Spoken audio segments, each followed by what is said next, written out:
is the quarterly review. And I find this actually one of the most critical things because we always tell entrepreneurs that it's 99% perspiration and 1% inspiration. I mean, some people say it's 50-50 or 90-10. In my humble viewpoint, I really believe it's 99% perspiration. And one thing that I've heard many experts say is that the number one common ground for entrepreneurs is that when you say the words, I will, do you actually do it? And if you actually do it, then you're going to see success and you're going to reap significant rewards. And your quarterly review or your monthly review, it could be either or, but this is one of the tactics that you can actually use to make sure that you're moving forward. And that's why we think that this is so important and why we have this webinar today. So why are they important? Well, quarterly reviews allow you to see the forest. So many of us are working in our business rather than on it, so you've probably heard that before. And really having these regular check-ins, these regular reviews, make sure that we're on top of things and we're actually being strategic in our daily actions. A great example is one of my first clients actually ran a horse camp. And really she was in a deficit situation at the beginning, and we came up with a 3-month plan in order for her to actually break even. So that was goal 1, and then to make profit, of course, after that. But it was really great because we came up with our strategy, and if we had made it an annual strategy, it wouldn't have been as impactful for her because it wouldn't have been motivating. It would have almost appeared like it was not achievable.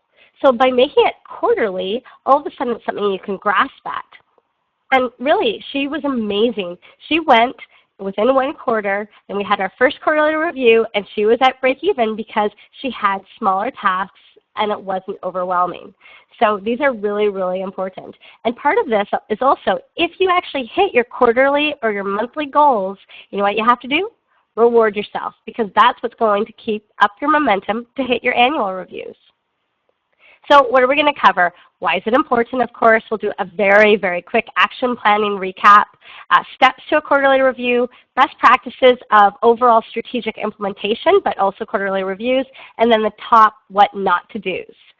So kind of jumping into this, why is a quarterly review so critical? Well, the key thing is that our original assumptions that we make in our annual or even our big vision, so our BHAG, what we actually create on that, it's so far away that our assumptions could be very, very far off. And a great example of that is actually the clothing industry, is that in clothing, when you're forecasting what you should be doing, it's been proven that the closer to a time frame or a season, the easier it is to forecast your sales for a certain type of clothing. For instance, it's easier to forecast in September what your sales for November are going to be than if you're forecasting in, let's say, January for November. So the closer you are to a time frame, the easier it is to actually forecast. And the other side of this is we all know what assumptions make of you and me. So it's really critical to review these on a quarterly basis. When we first made our annual plan or our big vision, what assumptions did we make? And are those still true? So that's why this is so important. A second reason why things are so important to do this quarterly review are that things change. So there could be new threats in the environment, or there could be new opportunities. And both assumptions and change can happen inside your business or externally, outside of your business. So things change. It's a fact of life. A great example of this is one of my clients was actually a telecom consulting firm. And at the beginning of a year, they thought, you know, I'm going to do same old, and we have the same products and services that we normally do. But halfway through their year, from one of their quarterly reviews, they realized that, you know what, it's not all of telecom that has significant savings that we can help our clients with. It's actually specifically with mobile. And obviously with more smartphones and people using their iPhones or Blackberries or whatever they have, Galaxy, Android, whatever they have, is that they're using it more than ever before. And so if they had just focused on overall business telecom, it wouldn't have had the opportunity.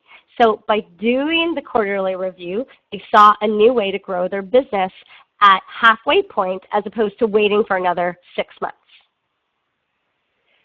So let's jump into a recap again. So basically what a quarterly review is going to be a bit or a bite of what your long-term vision is. And we call it a BHAG.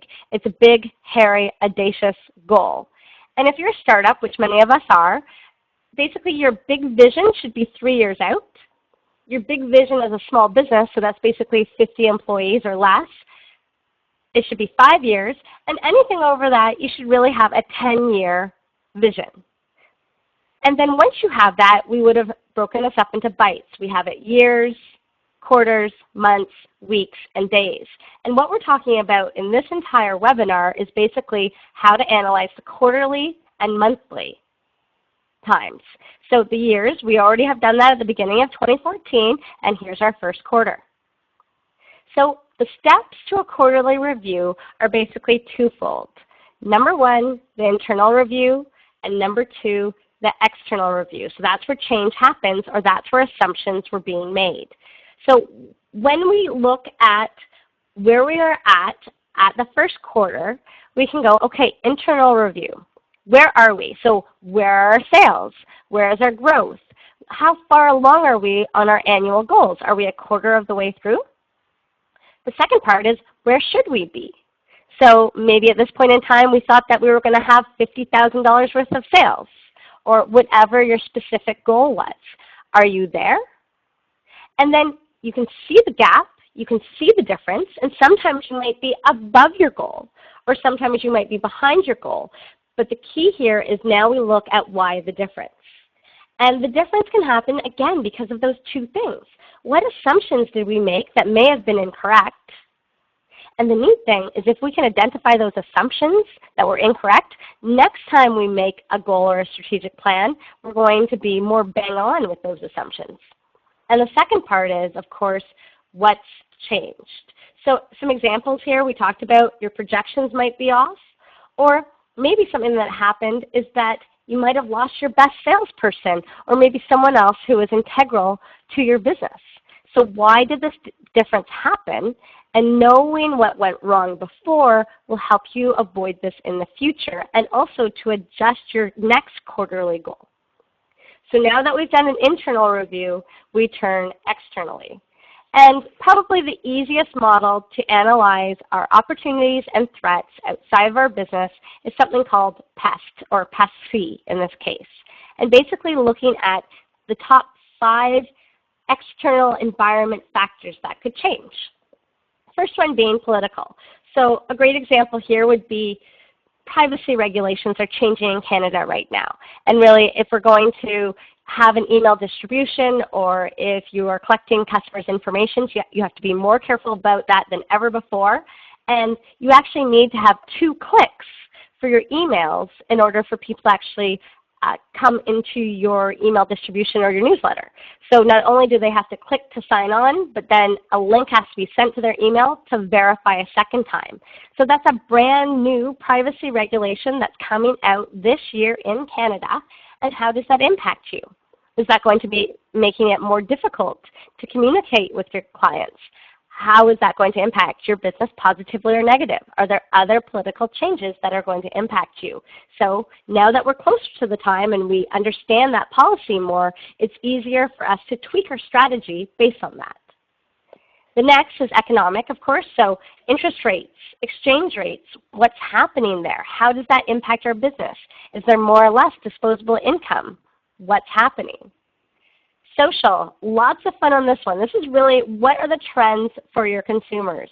And every single quarter, for sure, if not every single month, there's something new and funky that everyone is talking about.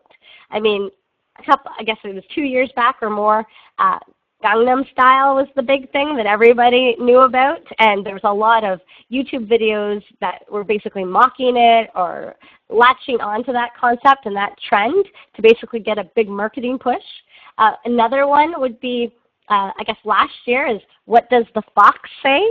And so that was another great one that if we wouldn't have known that at the beginning of a year, but by the end of the year, everybody knows about it. And then, of course, right now, everybody is kind of talking about the new video and the new song, Selfie. So basically, we, again, wouldn't have known about that in January, but now that we're here, can we take advantage of any of these trends, maybe new social medias that are out? Does Snapchat apply for us? Whatever's happening. The next one, of course, technology. Every once in a while, of course, we're getting updates in terms of different apps that are available, different changes maybe even that Google's having when it comes to search engine optimization, and the iPhone, whatever version we're on next month, or as we keep on having all these upgrades, how do any of these things impact our business? Are they threats? Are they opportunities? Should we be tweaking our next quarterly strategy?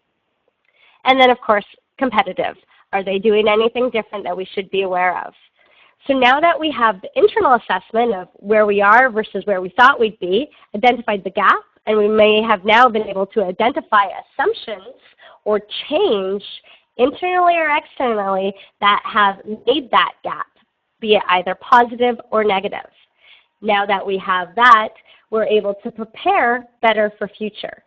So to wrap up all the best practices and things to avoid on the quarterly review, here they are.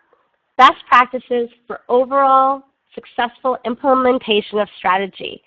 The number one thing here is actually involving your stakeholders. So in larger organizations, what they normally do on quarterly reviews is they'd actually talk to their customers. A great example would be, let's say, food package, so consumer packaged goods. So ketchup or pickles or sauces or whatever you see at a grocery store. On a quarterly basis, they would then meet with the grocery stores, their customers, and discuss how things are going. Well, we might not currently do that as small businesses, but are there vendors, suppliers, partners, customers that we should have a quarterly review with and gather their feedback? Another best practice for successful implementation of your strategy is to measure and monitor. So we talked about what's your target versus where you are. Well, if you're not measuring and monitoring, do you even know where you're at? So you definitely need that. Having regular updates, challenging your assumptions. So always looking back. Were my assumptions right? Were they wrong? Why were they wrong? Taking ownership, so making sure someone's responsible for each task in the next quarter. Put a name beside them. Stay committed. So keep going. Make sure you have the right people on your staff. Align your sales with your strategy. So don't only have a target strategy, but your target sales, of course.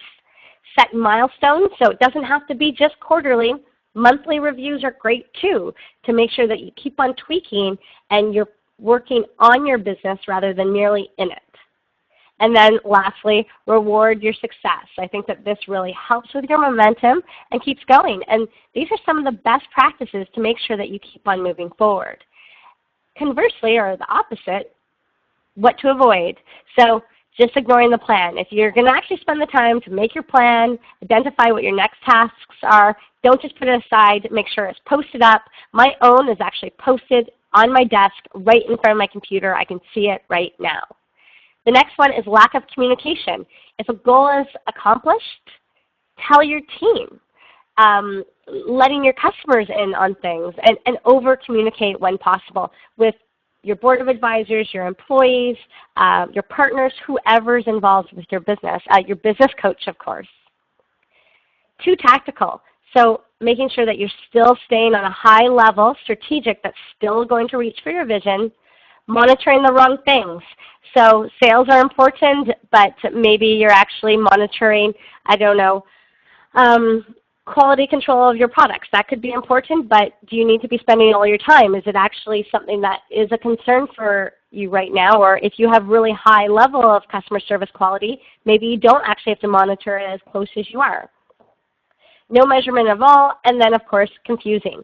If you're using too large of words, if your own strategy doesn't make sense to yourself, your employees, to your business coach, your financial advisor, whoever else is involved, then people aren't going to do it because they don't get it. So that is the last piece here. So what did we cover? Why is it important? Did a quick recap of action planning, steps to a quarterly review, best practices for overall making sure you do what you say you're going to do, and then the what not to do's. And that's a wrap of quarterly reviews. Allow you to see the forest, of course, and it's so important to be doing this. And this is brought to you by Small Business Solver. And we are done, folks. So again, we did